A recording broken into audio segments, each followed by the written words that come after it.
अस्सलाम वालेकुम।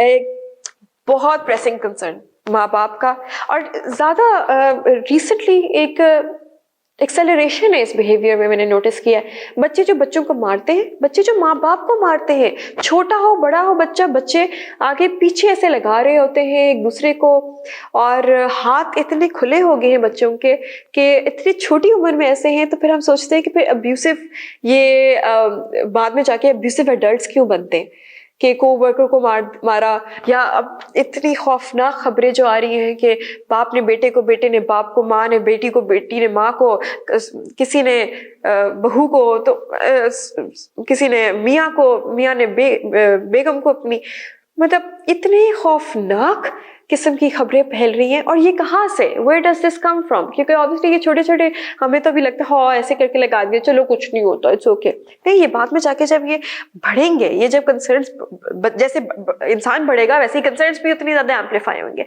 जब ये एम्पलीफाई होंगे तो ये वही कहानियां बनेंगी जो कि हम अब टीवी में देखते हो, कहते हैं हाय ये क्या हो गया है दुनिया को। तो प्लीज अभी रोकिए बच्चों को। अगर बच्चों को आपको लगता है कि वो बुली कर रहे हैं, बुली क्या होता है आपको पता है? किसी को, दूसरे को आते जाते लगा देना, मारना, तंग करना, छेड़ना, ये जो एग्रेसिव डिफरेंट तरीके से एग्रेशन आप शो करता है बच्चा, या वो फुल ऑन जाके एग्रेशन शो करेगा, जूता लगाएगा किसी को उठा के कोई चीज मार देगा, सर पे मारेगा, या कि वो जरा पैसिवली करेगा कि किसी को तंग करेगा, छेड़ेगा और अनॉय करेगा, पता है किसी को तंग कर रहा है फिर भी करता रहेगा। तो वो क्या वजह बन सकती है? प्लीज अपने बच्चों को जो है, अगर बच्चे इस पे बड़ा कंसर्न आता है मेरा बच्चा जो है वो दूसरों को मारता है, मैं क्या करूं, या बड़ों को या माँ बाप को अपने मुझे मारता है या जैसे भी, तो क्या करूं?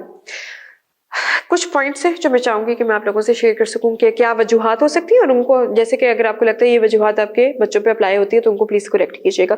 सबसे पहली चीज, बच्चे जो अगर छोटे हैं, उनको नहीं पता कम्युनिकेट किस तरीके से किया जाए, तो वो कम्युनिकेशन का तरीका है कि वो मारेंगे, लेकिन उनको कम्युनिकेशन और भी तरीकों से आनी चाहिए। अब उन्होंने ये तरीका कहाँ से लिया? हो सकता है उन्होंने किसी को मारते हुए देखा, हो सकता है आपने उनको मारा हो सकता है किसी और बच्चे को मारते हुए देखा हो, या उनका किसी और तरीके से बात करना आपने एक्सेप्ट किया या सुना नहीं, आपने उसको एक्नॉलेज नहीं किया, वो किसी और तरीके से कम्युनिकेट कर रहा था। पहले रोना शुरू करता है बच्चा, चू चू करता है, फिर रोना शुरू होता है, फिर आखिर में क्या करता है बच्चा? फिर बच्चों को मारना शुरू हो जाएगा।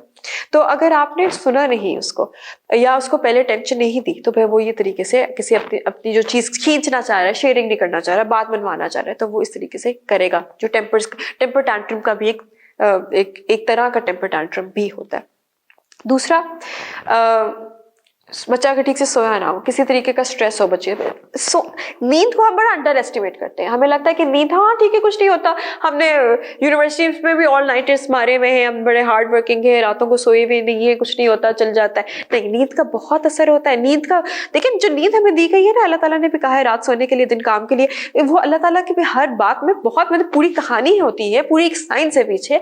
तो वो भी जो रात को हमने सोने के लिए ना, वो हमारा जो दिन में जो भी हमारी mental, emotional, physical, spiritual exhaustion हुई होती है, ड्रेन हुए होते हैं, इंजरीज हुई होती है, और उसको रिकवर हम नींद में करते हैं।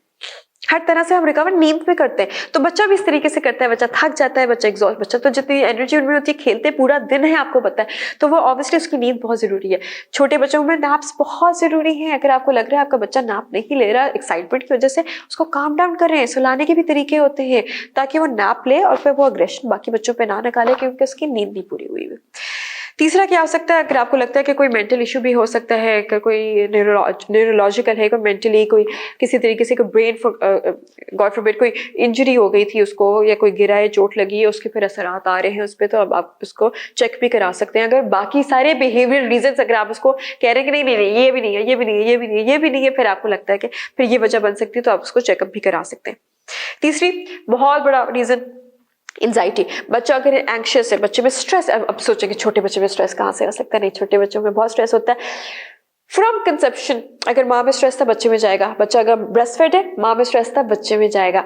यहाँ तक कि आपको पता है ना, बच्चे को सुलाना चाह रही होती है माँ, सोता ही नहीं, ये क्या मसला है, इसको सो ही नहीं रहा। अब वो स्पेशली जब माँ जो है ना वो तंग हो रही है, एंग्शियस हो रही है, बच्चा जानबूझ के नहीं सो रहा है क्योंकि बच्चा आपकी एंग्जाइटी फील कर रहा है। मेरा बड़ा बेटा जो है उसको बड़ा शौक है कि मैं उसको ना पैट करके सुलाती हूँ। मेरी भी आदत, जब मैं भी छोटी थी तो हमें भी पैट करके सुलाया जाता था।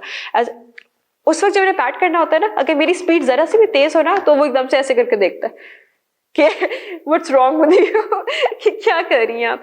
लेकिन अगर मैं उसको सुलाना चाह रही हूँ, the first thing I do is मैं लंबे लंबे सांस लेती हूँ, ऐसे अपने आप को काम डाउन किया, मेरी खुद से स्पीड जो है ना हल्की हो जाती है। और वो जो फील है ना, उसको जो फील वाइब्रेशंस के थ्रू जा रही है, जो इमोशनल उसको पता चल रहा है, माँ भी अब वो सोने के मूड में आ गई है, सब कुछ सेटल डाउन हो गया, स्लो डाउन हो गया, तो वो भी स्लो डाउन होकर वो सो जाते हैं, इमीडिएटली सो जाता है। जैसे ही मैंने हल्का किया था ठप ठप, तो वो भी जाके सो जाता है। तो प्लीज देखिए कि बच्चे में एंजाइटी अगर आ रही है कहाँ से आ रही है। अगर आपने उसकी कोई बात नहीं सुनी, अगर उसकी कोई नीड नहीं फुलफिल हुई, अगर उसको वो प्यार नहीं मिला, अगर उसको वो अफेक्शन नहीं मिली, अगर उसको अटैचमेंट नहीं मिली, उसको हग्स नहीं मिली, किसी अगर वो कॉलिक था, बच्चा अगर छोटा था कॉलिक था, अगेन वो स्ट्रेस की वजह से था, स्ट्रेस उधर से आ रहा है, उसको खाना नहीं उसने ठीक से खाया हुआ, घर का माहौल अगर स्ट्रेसफुल है, कोई लड़ाई झगड़ा उसने देखा है, कोई भी वजह बन सकती है। बच्चे बहुत बहुत बहुत इमोशनली सेंसिटिव होते हैं। प्लीज देखें अगर वो उसको स्ट्रेस हुआ हुआ है तो वो किस तरीके से आपको हैंडल करना चाहिए। अच्छा, अगर टेक्नोलॉजी से, अगेन टेक्नोलॉजीज या लाइट्स जो होती है, इन सारी चीज़ों से भी हमें बहुत ज़्यादा स्ट्रेस मिलता है, हमें बहुत ज़्यादा हम ओवर स्टिमुलेट हो जाते हैं, जिसकी वजह से फिर वो एग्रेशन जो है किसी ना किसी और तरीके से निकलता है। अगर बच्चा सेफ नहीं फील कर रहा, इमोशनली सेफ नहीं कर रहा फील, अगर उसको लगता है कि अगर मैंने फॉर इंस्टेंस किसी ये मैंने बहुत दफ़ा नोटिस किया कि बच्चा किसी को मारता है तो माँ जो है बच्चे को जाके मारने लग जाती है, बच्चे को डांटने लग जाती है। वो बच्चा फील नहीं कर रहा कि माँ आगे पीछे है या मेरी बात को सुनने वाला है या वो अकेला है, तो वो अपना किसी न किसी तरीके से इनसिक्योरिटी वो किसी और तरीके से निकालेगा। इमोशनल इनसिक्योरिटी भी हो सकती है, फिजिकल भी। फिजिकली अगर उसको लग रहा है कोई इसको मारने आ रहा है तो वो तो हाथ मारेगा वो किसी को। अगर वो किसी के पास गया, आपको लगता है जब भी इसके पास जाता है इसको मारता है, हो सकता है वो या इमोशनली या फिजिकली सिक्योर नहीं फील कर रहा उस शख्स के साथ। आपको देखना चाहिए वो कुछ कैसा करता तो नहीं, कोई बंदा उसके तंग तो नहीं करता, उसको ऐसे छेड़ता तो नहीं जो उसको अच्छा नहीं लगता, कोई ऐसी बात तो नहीं करता जो उसको अच्छी नहीं लगती। या अगर कोई छोटा बच्चा है, आपको लगता है ये क्या कहेगा, तो आपको ये देखना चाहिए कि वो इमोशनली ऐसे तो नहीं फील करता वनरेबल के माँ इसको एकदम से प्यार करने लग जाती है, माँ एकदम से इसके पास चली जाती है। तो आपको पता होना चाहिए कि इस वजह से भी वो बच्चा अनसेफ फील कर सकता है। तो आपको इस तरीके से उसको सेफ फील कराना चाहिए, कंफर्टेबल फील कराना चाहिए, सिक्योर फील कराना चाहिए कि उसको ये ना लगे कि कंपटीशन चल रहा है, या इसको ये ना लगे कि अगर मैंने इसको ना मारा या मैंने किसी चीज को दूर ना किया तो मैं इसका नुकसान उठा पाऊंगा या उठाऊंगा। अच्छा, लास्ट चीज जो मैं कहना चाहूंगी बच्चों के मारने के हवाले से बहुत ज़रूरी है। देखिए, ये एक ऐसा behaviour, it's a cry for help. और जो बिहेवियर है उसको उस वक्त आप इस तरीके से ठीक नहीं कर सकते कि बच्चे को और डांटे मारे या उसको रैशनलाइज करने की कोशिश करें। बच्चे को आप कहेंगे ना, अगर तुम मारे हो तो पता है उसको दर्द हो रही है, तो तुम्हें भी दर्द होगी, तुम्हें नहीं समझ आ रही, उसको नहीं समझ आ रही। वो जब एग्रेसिव मोड में आया हुआ है या स्ट्रेस में आया हुआ है, वो इमोशनली स्टेबल नहीं है अभी, वो भी समझ नहीं सकता, वो रैशनैलिटी उसकी ऑफ हुई हुई है। उसको सबसे पहले डिस्टेंट करें, जो भी सिचुएशन उसको हक करें, उसको डिस्ट्रैक्ट करें, कहीं और ले जाएं, उसको सिचुएशन से ओमिट कर लें, निकाल दें, ताकि उसको ये फील हो कि अच्छा जरा सा वो काम डाउन हो गया, आप भी काम रहे, उसको भी काम होने दें। वो जब काम हो जाएगा तब उससे आप बात कर सकते हैं, उससे पहले ना करने की कोशिश करें, उसको कुछ समझ नहीं आएगी। प्लीज, ये एक ऐसा बहुत जरूरी बिहेवियर है जो अभी ठीक करने की जरूरत है, और इसको इस तरीके से ठीक करना पड़ेगा, जितना आप पॉजिटिवली उसके साथ बिहेवियर अपना शो करेंगे, जितना काम और लव और अफेक्शन आप शो करेंगे, उतना ही बच्चे में भी इंशाल्लाह ट्रांसलेट होने लग जाएगा। Thank you.